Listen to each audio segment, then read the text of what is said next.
Yo, what's up, guys? Welcome to Q Talks. So, today I'll be talking about this book, Section 2. So, for those of you who don't know, I already did a first video on this called Dropping Knowledge because that's what I've been doing. I've been dropping knowledge on this book, How to Win Friends and Influence People by Dale Carnegie. This is the only book you need to lead you to success.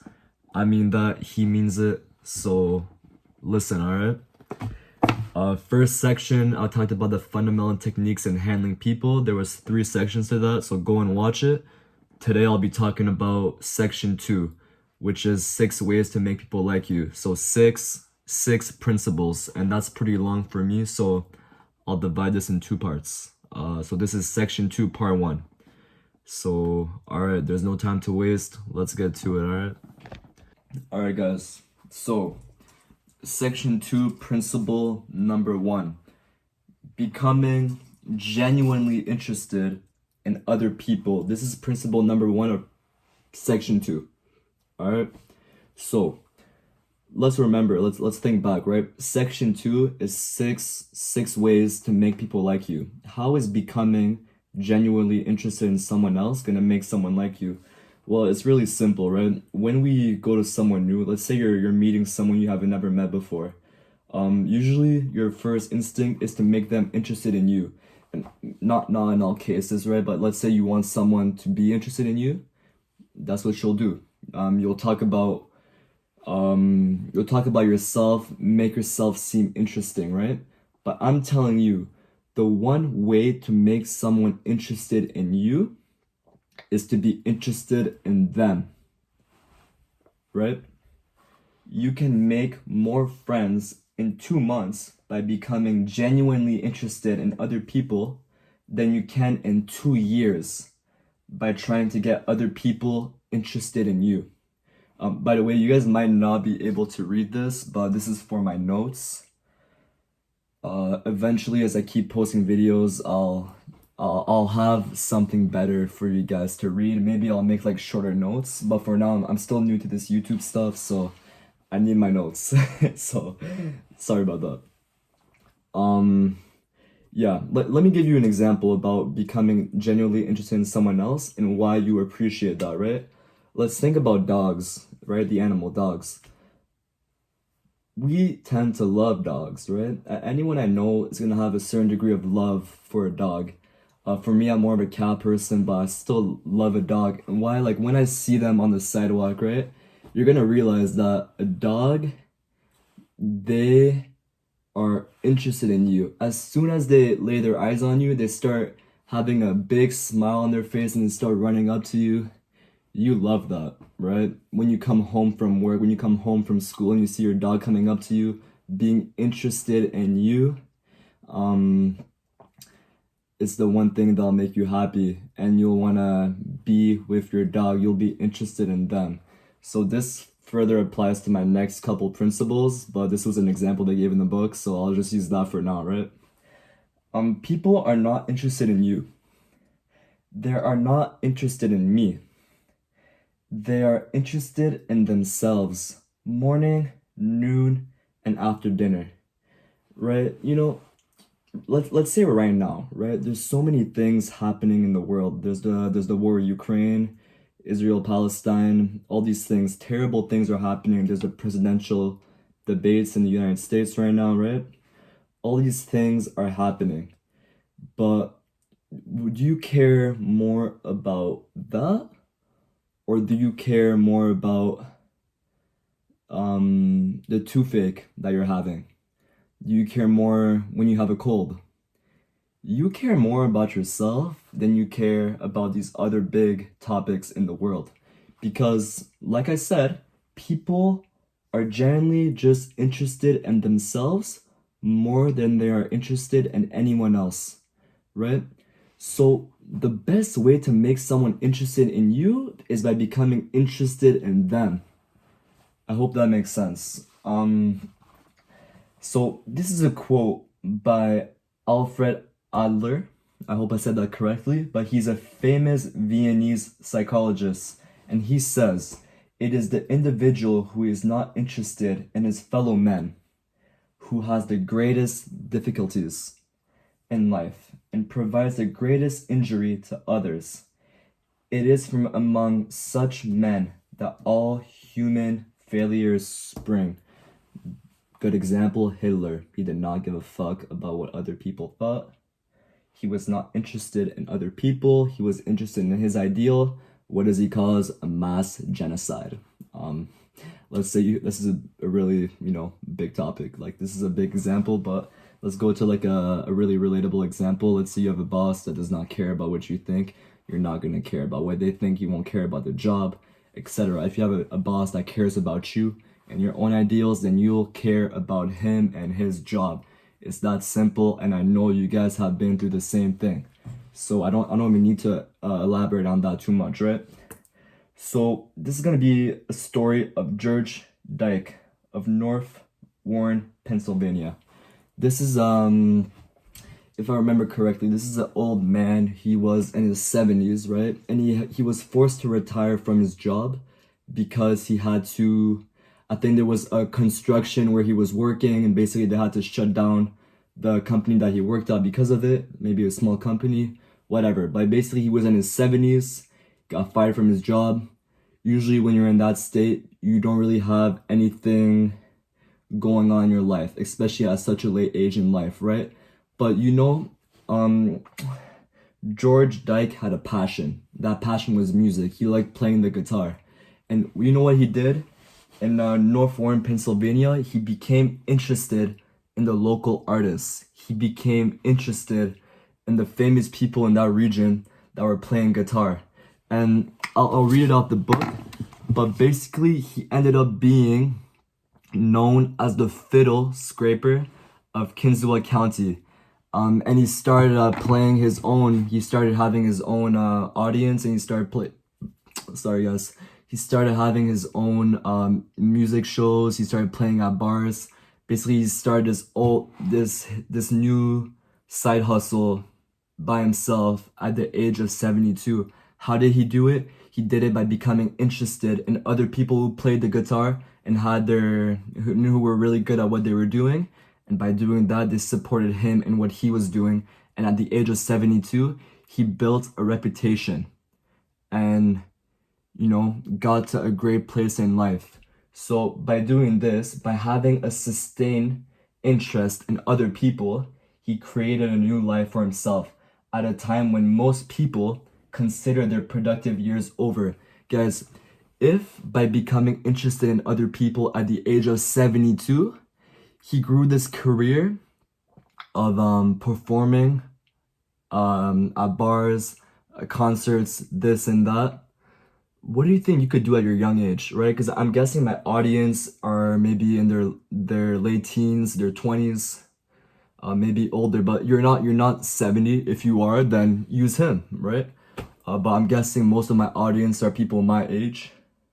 I'm 19, by the way. What do you think you can achieve by becoming interested in other people at this age? You can achieve a lot, more than what he did, and he achieved a lot, right? He became known, he became a popular guy at the age of 72 by becoming interested in other people. So, do this and you'll be welcomed anywhere. That's simple, right? Right? It's not about making others interested in you by boasting about your accomplishments. It's by becoming interested in their accomplishments. That'll get you much further. And it's easier said than done, but you gotta practice, right? So let's get to part 2, principle number 2. Let's get to it. Alright guys, so we're on to principle number 2 now for section 2. This is to smile. So really simple, smile. And for this part, let me just read the first chapter of principle number 2. Back to Q reads. Guys, I am not the best reader, so bear with me, okay? I'll be reading it standing up too, so that's even harder. At a dinner party in New York, one of the guests, a woman who had inherited money, was eager to make a pleasing impression on everyone.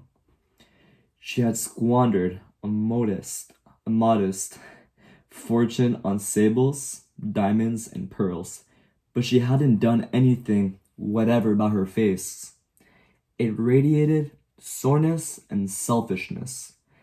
She didn't realize what everyone knows, which is, namely, that the expression one wears on one's face is far more important than the clothes one wears on one's back. That's my chapter. Let me say it one more time. The expression one wears on one's face, bear with me, is far more important than the clothes one wears on one's back. Guys, you can make all these promises, okay? Let's say I'm talking to let's say, okay, this is not about me. Let's say you're talking to this girl. Oh, shorty, I love you. I want to be there for you. I want to marry you in the future. You know, you can say all these things, but if it does not show in your face, in your attitude, in your physical demeanor, then she won't believe it. So that makes sense, right?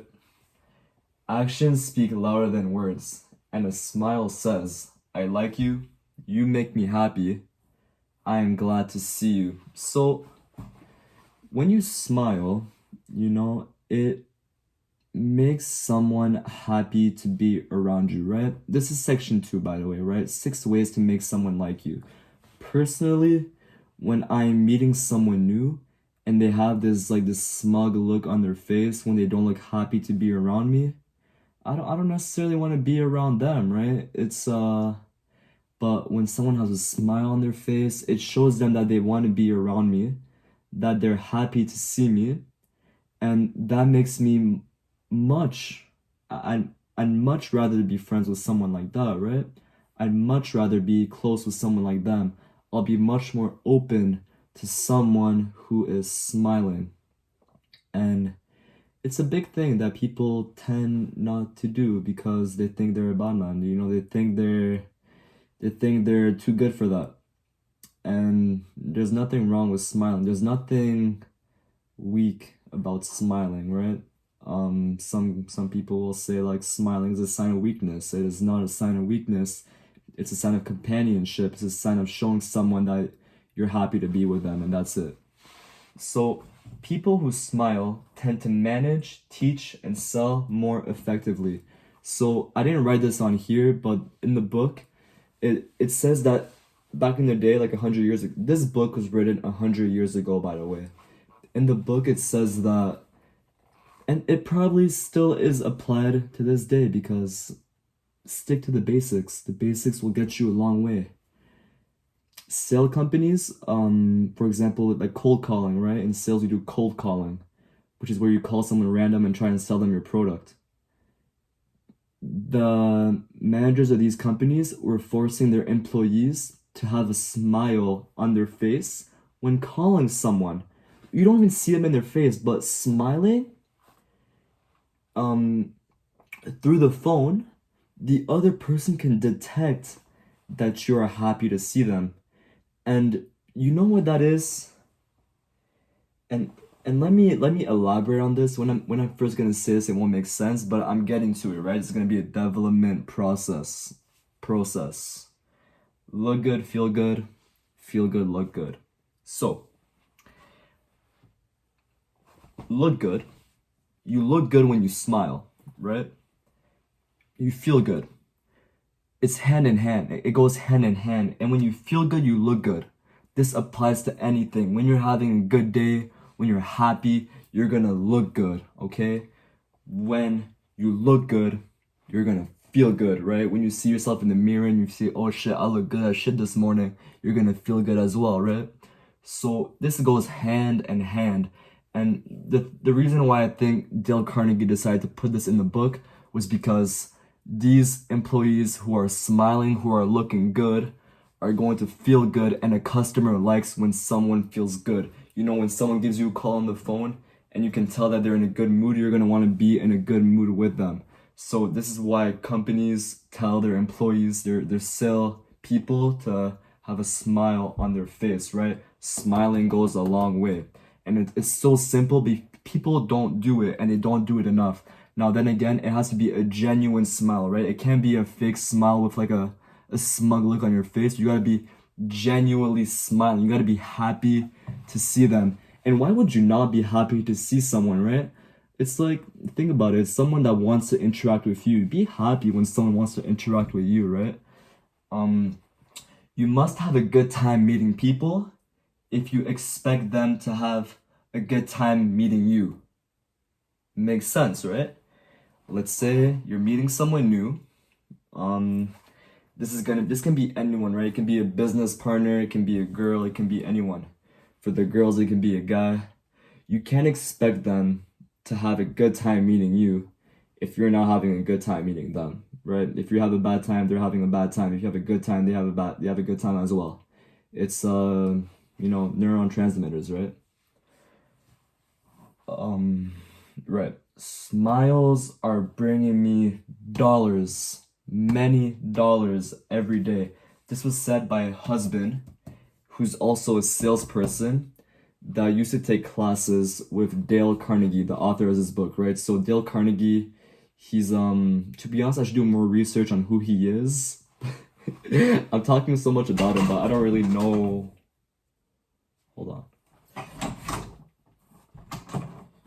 Okay. I talk so much about Dale Carnegie, but I don't really know what he does.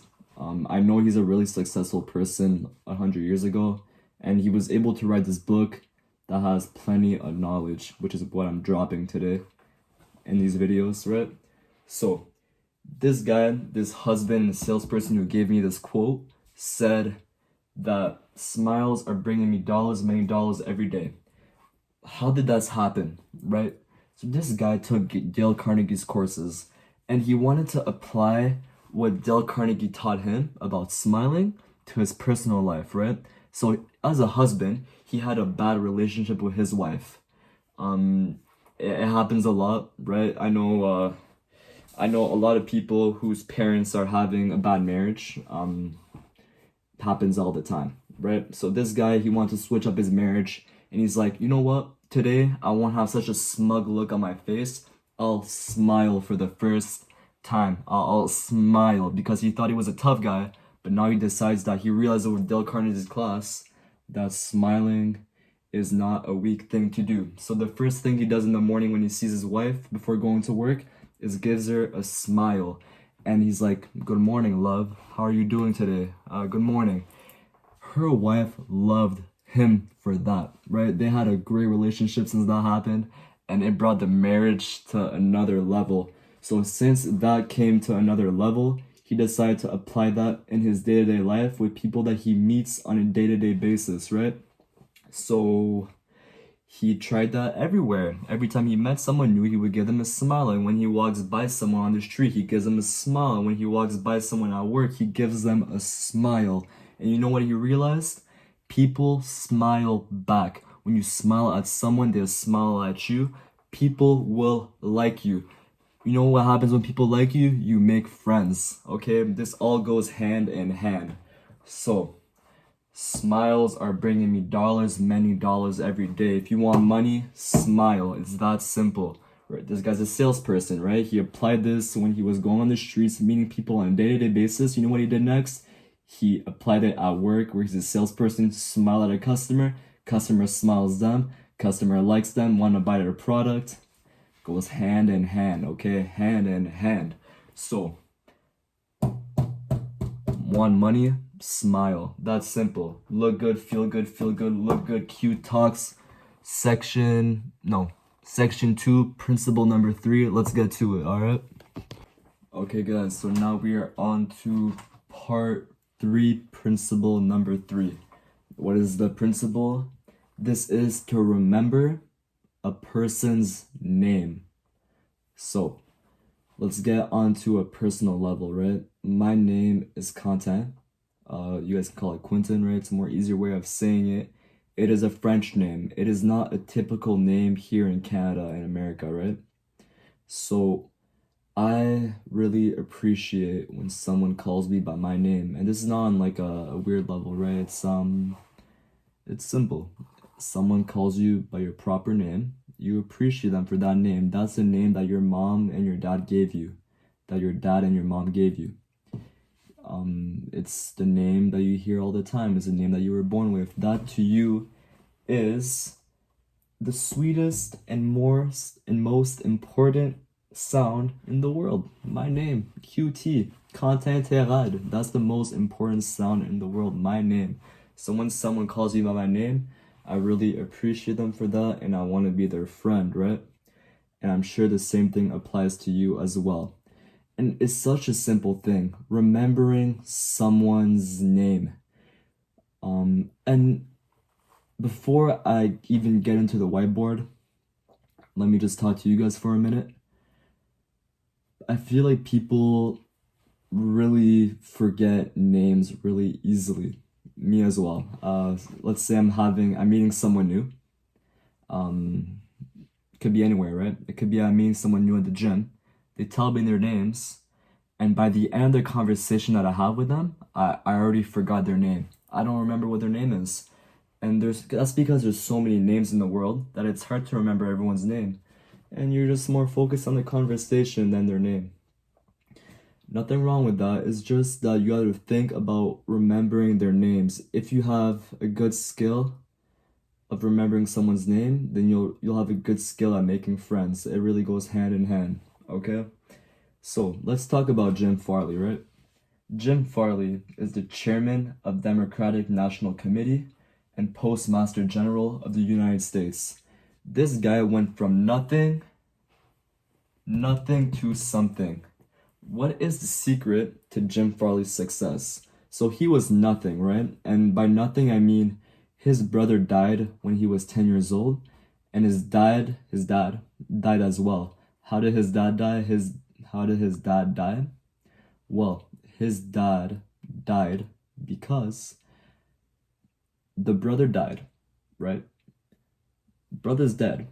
The dad heard about his brother's death, and 100 years ago, they didn't necessarily have cars. People traveled by horse more often. So his dad had to get a horse to travel to his dead brother's site. And while getting on the horse, he died as well. So now Jim Farley has a dead brother and a dead dad. He's an orphan. So he's nothing, right? He doesn't have any male influence. And usually when you're in that state, you don't really have anything going on in your life. So how do you become the Democratic National Committee and Postmaster General of the United States? How? He did it by remembering people's names, right? Jim Farley discovered early in life that the average person is more interested in his or her name than in all the other names put together. I care more about my name than all your names put together. Not really, but for most people, I feel like my name is really important, and I'm sure you feel like your name is really important as well, right? But this is how Jim Farley felt, and this is what he learned at an early age, and this is what got him to success. So, Dale Carnegie, the author of this book, he interviewed Jim Farley, right? He wanted to know what the secret to his success was, because Dale Carnegie, the author of this book, is a smart guy. He likes to ask questions, so he has more knowledge as well. He's the one giving us this knowledge, so shout out to Dale Carnegie. Dale Carnegie says, I once interviewed Jim Farley and asked him the secret to his success. He said, hard work. And I said, don't be funny. Dale Carnegie knew that he was bullshitting, right? Dale Carnegie is a smart guy. To be dropping this knowledge, you gotta be a smart guy. And Dale Carnegie knew that Jim Farley was bullshitting. So he said, do not be funny. He then asked me what I thought the reason was for his success. Jim Farley asked Dale Carnegie, what is the reason for my success? And Jim Farley says, no, not Jim Farley, Dale Carnegie says, I understand you can call 10,000 people by their first names. 10,000 people by their first names. Imagine calling 10,000 people by their first names. That is, sorry, my phone went to 20%. Back to my story. Imagine calling 20 people by 20, sorry, not 20 guys. 10,000 people by their first names, right? So, that is a lot. But what did Jim Farley reply to that? He said, no, you are wrong. He said, I can call 50,000 people by their first names, not 10, 50,000 people by their first names. Jim Farley is a real guy. He can remember 50,000 people by their first names, and this is the reason why he became the Democratic National Committee and Postmaster General of the United States, by remembering 50,000 people's names, not 10,000, 50. That is a lot of names, right? So I don't think he's bullshitting either, because, you know, people back then, they had a better memory because they were not focused on social media all the time. But I'll get to that later. So, off the book, back to my whiteboard. Remember that name and call it easily, and you have paid yourself a subtle and very effective compliment. When you remember someone's name, when you meet someone for the next time after having met them for the first time and they told you their names and you remember their name, they're really going to appreciate you as a person. They're going to think of you as a good person. They're going to want to be your friend, all right? But forget it or misspell it, and you have placed yourself at a sharp disadvantage, okay? Let's say someone forgets your name, you're going to be kind of hurt. You're going to be butthurt by it. It's simple. I don't need to really elaborate on that, right? So, Mr. Nicodemus Papadoulos. This is a story that Dale Carnegie wrote in his book.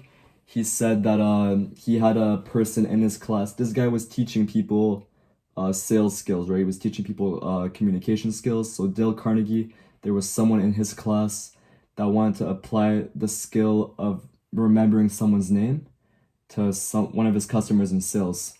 So this guy, Mr. Nicodemus Papadoulos, that is not a name that he used in America. So the person under Dale Carnegie made sure to remember his name. He practiced it every day, and eventually he went back on a call with Mr. Nicodemus Papadoulos, and he said his name properly. And the guy, nicknamed Nick, started crying. He started crying because that was the first time in 10 years since he came to America where someone said his name properly.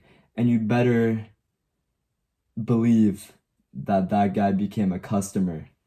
So I'm sure he got sold on the idea. If he started crying, you better believe that he bought his product. So that is just one example, right?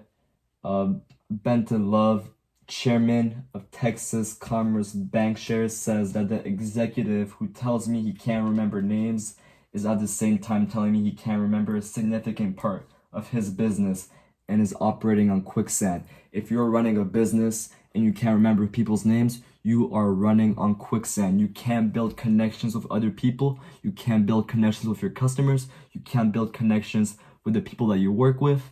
No one is going to want to be your friend. No one is going to want to work with you. No one is going to want to be associated with you. Why? Because you can't even remember their names. And that is such a simple thing to remember. It is hard to do because you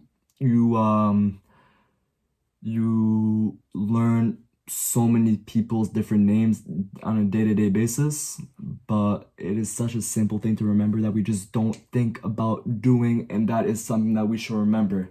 How do you remember it? Well, personally, one thing you could do is maybe after you have a talk with someone and they tell you their names, why don't you write it down on a piece of paper? Why don't you write it down?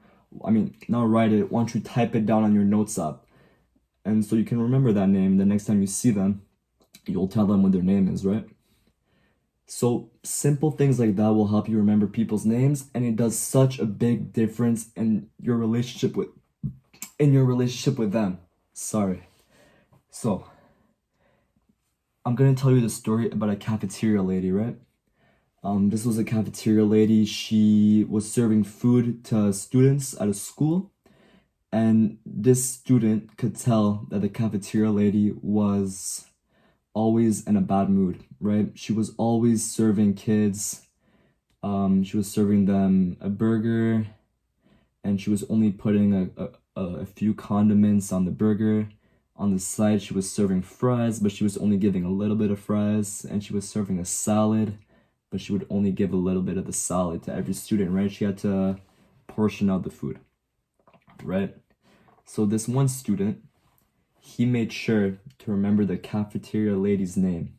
So when he came up to her the next day, he said, he saw the name tag, and he said, "Hi, Eunice." The cafeteria lady's name is Eunice, by the way. He said, "Hi, Eunice."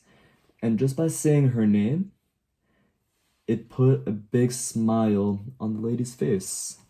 And you know what she did? She ended up putting a lot of condiments on the burger. She filled the entire plate with fries, and she filled the rest of the plate with salad. She gave him the most food out of everyone else. Why? For remembering her name.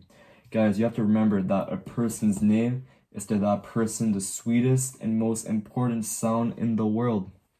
Okay, Q Talks real. Q Talks real. You have to remember someone's name because it is important. Personally, I have remembered that, and maybe people our age don't think about it as much, but people of the older generations, they really care about that, right? The people that you work for, your employers, your boss, they getting to know their names on the first day, remembering them, remembering your coworker's name, people that you want to network with, remembering their names, they'll get you far in life. They'll give you good relationships with them. And yeah, that's all I want to get to for this principle. It's pretty simple. Remember someone's name. It goes a long way. People really care about their names. And it's so simple, but it's hard to do. And I'm telling you, figure out ways to do it. So like I said, after you had a conversation with someone, they tell you their names. Make sure to remember that name till the end of the conversation. Before saying bye to them, tell them their name one more time. Say bye, so and so. And when you're done with that conversation, write it down, maybe type it down in the notes app, whatever you want to do, and so that you can remember it for the next time. It's that simple. And yeah, I hope you guys understand why that is such an important thing. And I believe that you do. Because think about it from a personal perspective. When someone remembers your name, you appreciate it. Appreciation. Alright guys, this is it for section 2 part 1. I'll be back next week for section 2 part 2, where I'll be going through 3 more principles. But yeah, this is it for tonight. I'm going to bed. I had a long night. So I hope you guys have a good week. I'll be posting this on Monday. So have a good week. And I'll see you guys next Monday.